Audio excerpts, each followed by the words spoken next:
Hi, I'm Peter Reinhart, and I'm sitting here with my friend Scott Wiener. Scott and I are preparing in a couple of weeks to teach together a tandem class at Pizza University. We're here at the Pizza University booth at Pizza Expo. You can see one of our ovens behind us. And Scott, I'm looking forward to doing this class with you. But I want to talk about a little bit about pizza today. I want to talk about pizza, and everybody watching this wants to talk about pizza because this is the man, Peter Reinhart, author of many, many books: The Bread Baker's Apprentice, Pizza Quest, Perfect Pan Pizza, uh, American Pie, My Search for the Perfect Pizza. That was my first pizza book, yeah. I'm going to run out of fingers with it. Great pizza educator, great bread educator, bread baker, and professor at Johnson & Wales University, and great mentor of mine. So it's an honor to be able to sit here and talk to you. Some people know you for Scott's Pizza Tours, which is, basically you take people who come to New York City on the perfect pizza tour. You design it with them, and you got hundreds and hundreds and hundreds of people, maybe thousands of people who've been on your tour.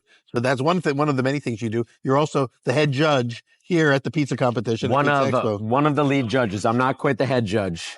One of the lead judges. The lead judge. I'm sorry about head. Yeah, there's a head judge, right? There is, Hasi Sadri. Oh, okay. So you are a lead judge. And that means today, I know you're going to be judging the best in show categories, right? And the best of the best. Yeah. Here at Pizza Expo, there are division competitions, and then the winners for that go to the final today that I'll judge. And then there's also the best of the best is past winners. Wow. Competing against each other. Really? That I also get to judge. Oh, that's cool. Amazing honor that I get to eat the winners' pizza. So speaking of winners, so you and I have talked about this a lot in the realm of pizza, which is the difference between good pizza, everyday pizza, because I think we both agree that most pizza is good. It's hard to find bad pizza. I mean, there's people who will argue with us about that, but I think my belief is there's only good and very good pizza. And my question has always been to find the difference between those two. What is it that makes a pizza very good or great or memorable? And you're getting to judge from some of the most famous, honored pizza makers in the world. So you're going to have an expectation. You're going to have some mind-blowing pizza today, pizza that's great. What is it that you think differentiates the good from the great? I think it's simple and broad. A great pizza is made with intention. And I think that's it. And by that, I just mean an understanding of topping combination, flavor profile, texture, fermentation. And if you're making good pizza, you might have some intention, but probably some of it is following the rules, painting by numbers a little bit. Oh, this is my recipe. This is what I do. If it didn't come out the way I wanted to today, then something is wrong in the cosmos. But a baker, somebody who's making with intention and making a great pizza, I think responds to the cosmos and is making intentional reactions. Interesting. So they have a vision in their mind, what they're shooting for, but then they have to have the craft to be able to pull it off. Yeah, it's not just execution. I think execution is one thing, but it's intention of how you want to set up a process that separates it from good and very good. Because a good pizza, can use the same ingredients as a very good pizza. Yes. But with the intentional hands, the stretch might be different, the bake might be different. Like when I'm judging, sometimes I'll judge, and the next day somebody says, oh, well, I made a pizza and I got an 80 out of 100. And somebody took my same ingredients and they scored 90 out of 100. Yeah. That means the judges are fools because it's the same pizza. And I got to remind them, are you saying that anybody you hire off the street is going to make just as good a pizza as you? No. Experience, technique, methodology. That's what I mean by intention. It's hard for someone to accept the fact that somebody else outperformed them on the exact same concept. Yeah. But every pizzeria makes a sauce and cheese pizza and a margarita style pizza. So, and not everyone is equal. We know that. So I would say, just to kind of build off of what you said, that for me, the first criteria for me is it all starts with the crust. Mm-hmm. I don't think you can have a great or memorable pizza without a great crust. So that's where very often in the competitions, for instance, I entered a pizza competition last summer, and I didn't score well because my pizza I think I miscalculated the oven temperature, and my pizza crust was too soft at the end. It didn't crisp up. I didn't have the Oh, snap that I wanted, and that was my mistake. It was like in these competitions, you're dealing in ovens you've never worked in before, and so and everyone's dealing with the same loaded deck. But on that particular day, I didn't nail my pizza, and so I'd be the first to admit that was not a great, memorable pizza, even though the concept and the intent was. But anyway, the crust was the key. And then if you have a great crust, then you're kind of home free because you can put pretty basic, simple toppings or not, or inventive toppings. But that's all like bonus to me. do you think that's a new concept that people are paying that much attention to their crust? I don't know because when I first was as a kid growing up eating lots of pizza and loving pizza, I never thought about it, in terms of why do I like this so much? It was just like dough with something on it. It worked. It was great. It's like a grilled cheese sandwich, it was really good Right. stuff. So I didn't, but then what happened was for me, kind of where I started to have an aha about this was when I had Chris Bianco's pizza for the first time at Pizzeria Bianco. And I realized that there was something different about his crust. It was like the best ciabatta bread I'd ever had, turned into a pizza. And I hadn't thought about that aspect to that degree until I had his.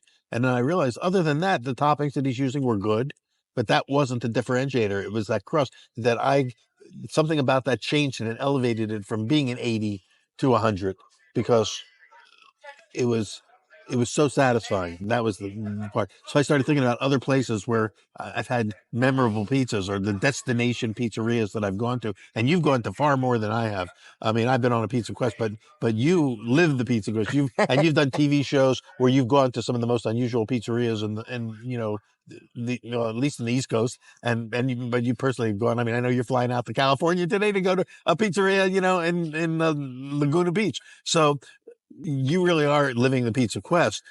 When you find pizzas that you are worth getting on a plane for and trying, what is it that you're experiencing and what are you looking for? I'm always looking for what's the purpose. I want to know. I want to know what a pizzeria is trying to do Uh-huh. before I can figure out whether or not I. I mean, it's weird, Peter. At this point, I don't know if I really only can rely on my personal taste.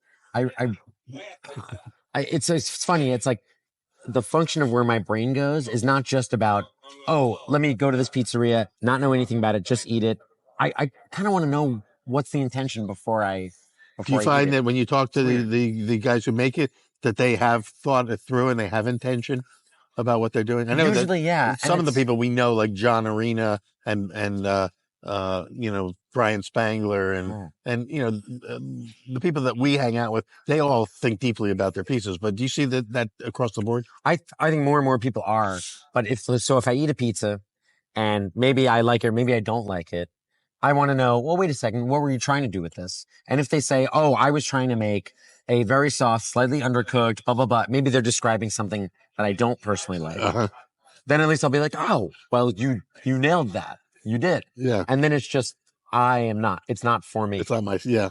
And that's why I don't know if I really, there is bad pizza out there. I'm sure of that. But then there's also pizza that's just not for me. Yeah. Yeah. And I think the bad pizza is the stuff that they think it has achieved one goal, but it has failed.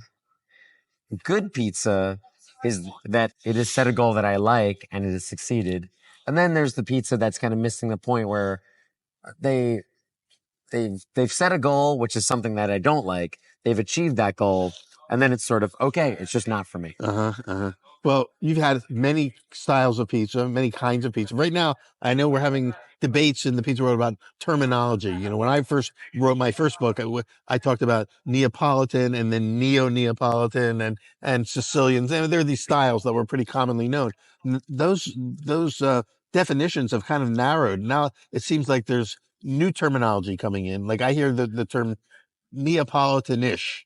What does that mean to you? What do you think a Neapolitan-ish pizza is? So, Peter, you remember remember your first Neapolitan pizza that you ever had? You mean the Neapolitan pizzas in a wood-fired oven or pizzas that were called Neapolitan? What was the first pizza you ever ate that was called Neapolitan? Yeah, it was basically a New York style pizza baked in Philadelphia and a round sauce and cheese pizza.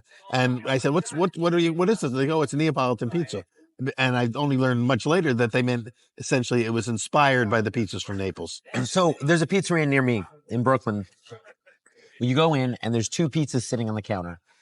One of them is round and one of them is square. Yeah. The square is called Sicilian. Yeah. And the round is called right. Neapolitan. Yeah.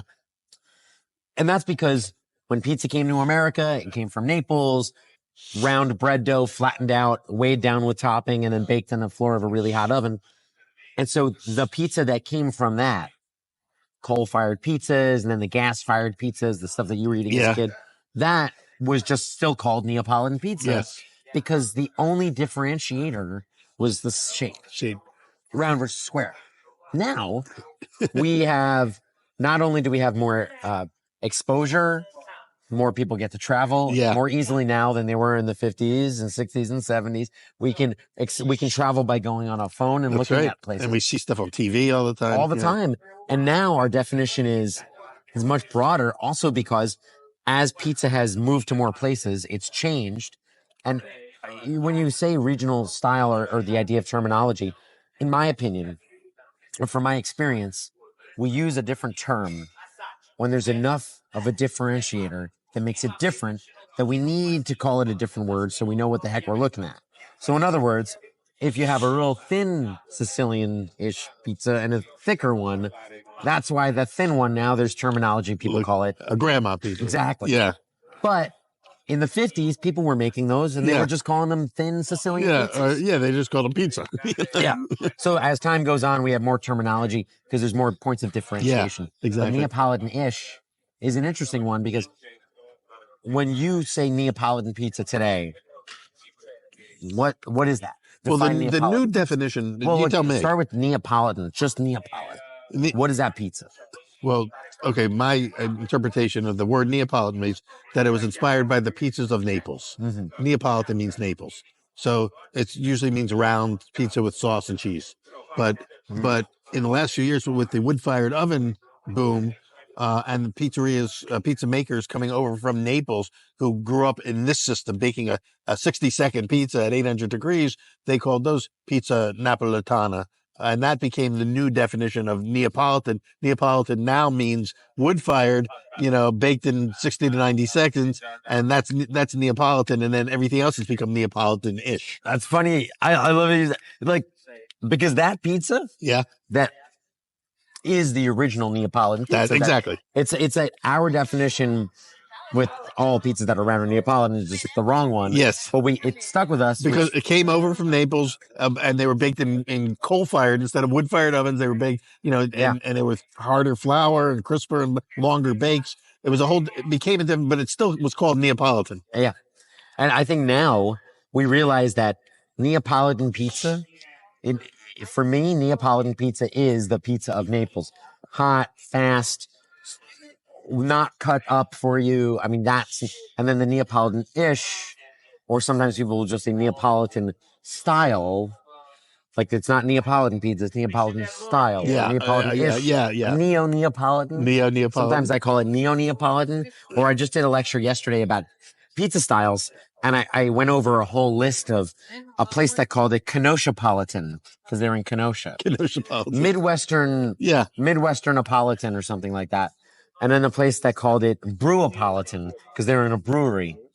So Apolitan has become... It's becoming... People are playing with language and playing with words and concepts. And so Neapolitan-ish and is different. And this brings up an interesting point. And I think a lot of people who are like watching this right now probably, are very familiar with the big pizza chains. They dominate. 50% of the pizza consumed in this country is produced by 5 pizza chains. And the other 50% is divided among the thousands and thousands of independent operators. So you get your Pizza Huts and your Domino's and all the big 5, I think are, if I'm not mistaken, Pizza Hut, Domino's, Papa John's, Caesar's, and Marco's. Those are the top 5. Marco's is number 5. They moved up to number 5. They have 1,000. You know who's number 1? I would think it would be Domino's, no? Don't forget it. It's Domino's. So, but now all of those pizzas, now interesting enough, most of them originated in the Midwest. And there's a Midwest style of pizza. And for many years, the champion pizza makers who would go to, win the competitions here were all from Ohio and places like that. There's sort of a thing about pizza there. And yet there wasn't anything called Ohio style pizza. It was just pizza. And when I wrote my first book, I gave that the name Pizza Americano. And I agree. But really, if I look at it now through our new, language that we're developing here, I would say, yeah, they're Neapolitanish. They're basically Neapolitan style pizzas. Oh, that's interesting. So when I hear this term Neapolitan-ish, I think of round, 12, 13-inch diameter, a little puffy on the edge, the leopard spotting on the edge, some nice char, baked in a high temperature oven. But where Americans, mostly Americans, get Neapolitan pizza and say, well, I love the beautiful oven, the fire, it's the romance. And then what they don't like is, but it's not crunchy. Yeah. And so to me, Neapolitan-ish is, well, let's make the same pizza, lower the hydration and or lower the bake temperature, therefore increase the bake time, and then I get a drier, crispier pizza. And then your slice will stand out. It won't ledge. Exactly. Yeah. To me, that's Neapolitan-ish. There you go. Whereas what you call pizza Americana, I agree that it's far enough from Naples. I don't think that the Naples even belongs in the word. Right. Well, there you go. Neapolitan-ish, Midwestern Neapolitan, Kenoshapolitan, whatever, is let's make Neapolitan, but make it the way we like it. Yeah. And that's the American spirit, isn't it? It is. And absolutely. And I think that's like, I see your original version. We're going to make it our way. Yeah. And like you say, every region now is naming their pizzas. Ever since Detroit broke out of the Detroit, area, and now has gone national, Detroit style pizza as a thing. And people know in their mind, they know what a Detroit style pizza ought to be. And it doesn't have to be from Detroit anymore. Square pies or whatever. The same thing with, but then you go to St. Louis and you get St. Louis pizza, right? With the Imos and the super thin crust with Provel cheese. With the correct pronunciation of Imos. Don't forget it.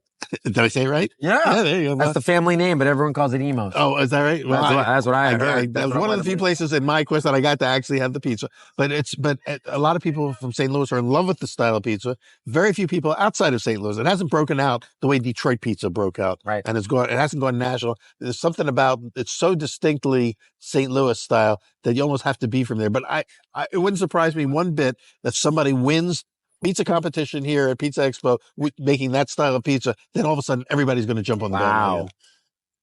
Wait, Peter. This is a launching pad here for that kind of stuff. Can we name every style of pizza that we know?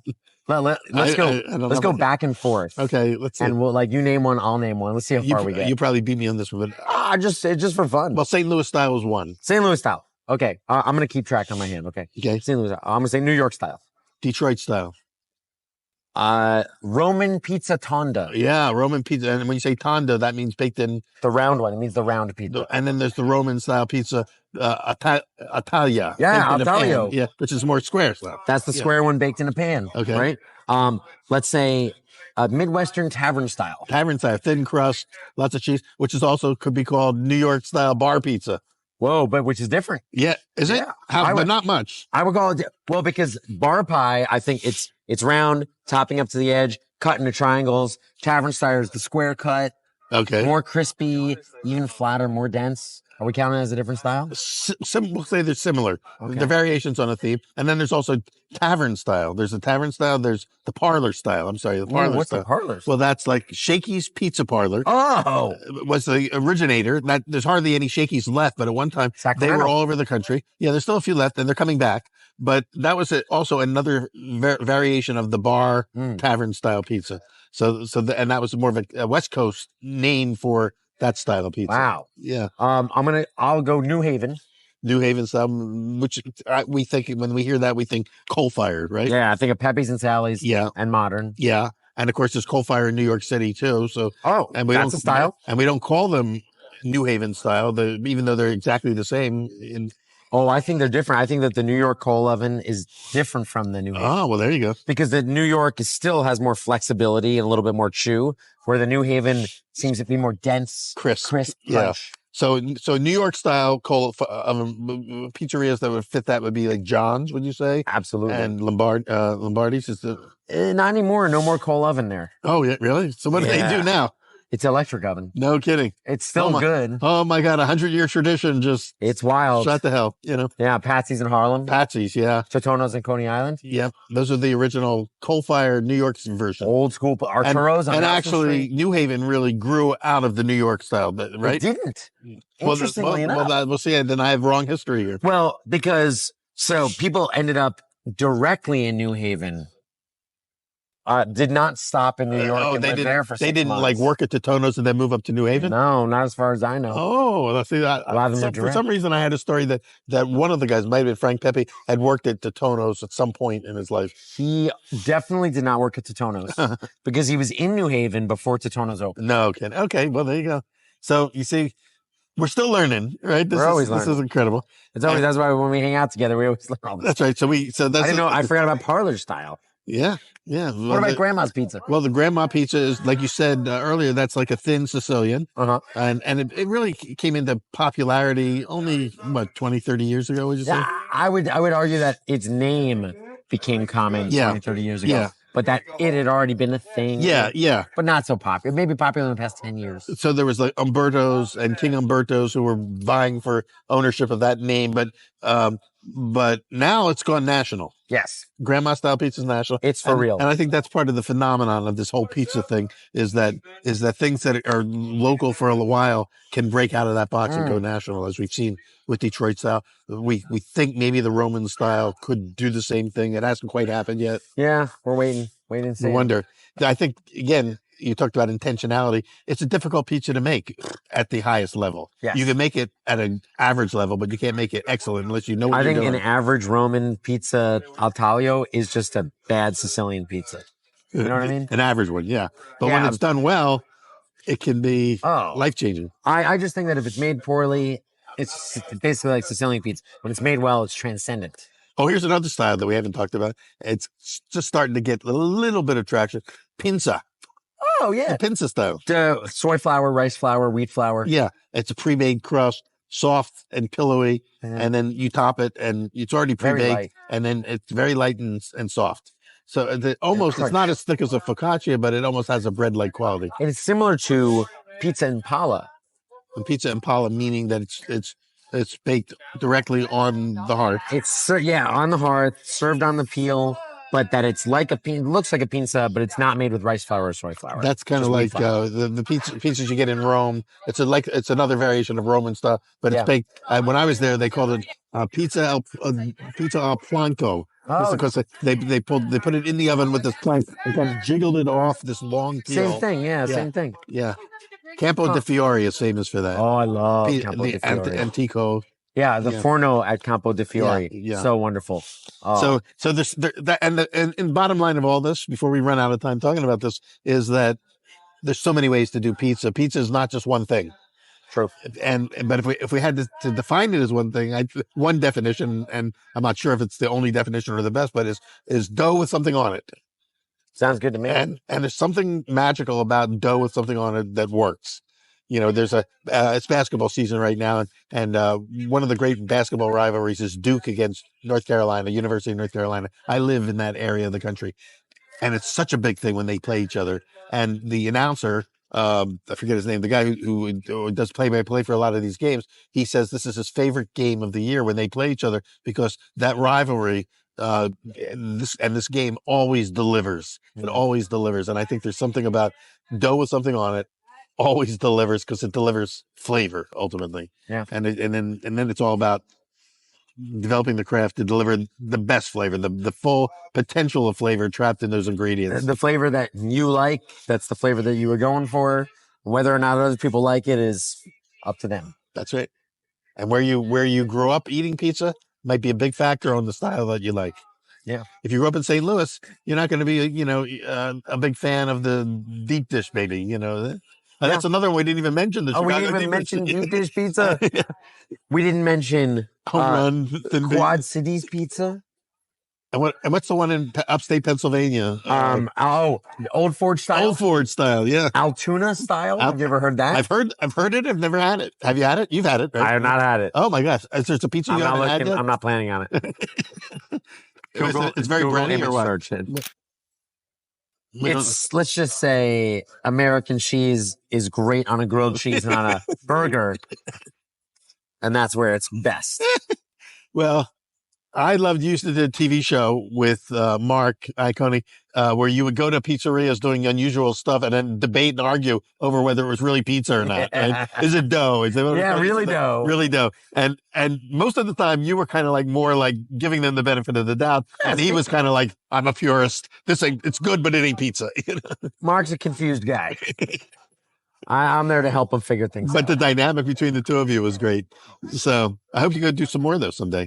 I hope so too. We'll see. Okay, good. Well, anyway, Scott, it's been great catching up with you. I'm looking forward to seeing you in a few weeks at Pizza University. We'll be there. We're going to be May 13th having fun for 3 days. May 13th through 15th. May 13th through 15th. And Beltsville, Maryland, at Pizza University, somewhere between DC and Baltimore. Absolutely. We'll see. Go to the website, pizzauniversity.org, and you can read about our class and other classes that are being held there. Yeah, it's going to be really fun.